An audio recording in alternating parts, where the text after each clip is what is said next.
त्यांचं असं त्यांच्या गुंडगिरी करायची त्यांची तयारी चालू आहे आणि त्याच्यामुळे आमचे लोक दबले जातात. आमच्या पैसे पहिलं तर प्रथम पैसा नसतो साहेब यायला आणि इकून तिकून जर आम्ही निघलो तर आमच्यावर काही छोट्या छोट्या लोकांवर दबाव येतो. आमचे छोटे छोटे दुकानदार आहेत, धंद्यावाले आहेत, ह्यांना काय केलं जाते, दबावाखाली घेतलं जाते आणि शासनसुद्धा आमच्या पाठीशी नाही. ते सांगतात की प्रत्येक गावामध्ये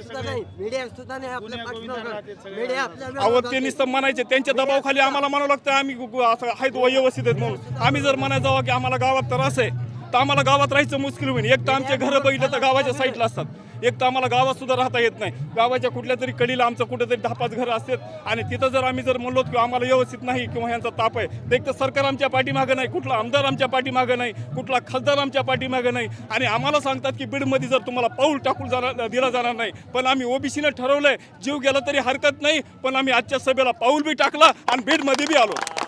काय नाव आहे तुमचं आणि कोणतं गाव आहे तुमचं? माझं नाव बाबूराव सोनबा राऊत, मी राहणार कानडीमाळी, तालुका केज आणि जिल्हा बीड.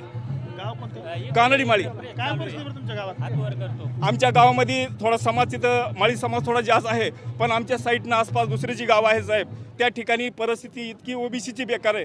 10-5 घरं त्या ठिकाणी त्यांना खूप मोठा त्रास होतो. आमच्या गावात सुद्धा जाताना तर पाहतो आम्ही तर वाहनं त्यांचे मोठे मोठे आरडत आहेत, बाया माणसांना जाताना तिथून मोठेनं कसल्या बी घोषणा देतात.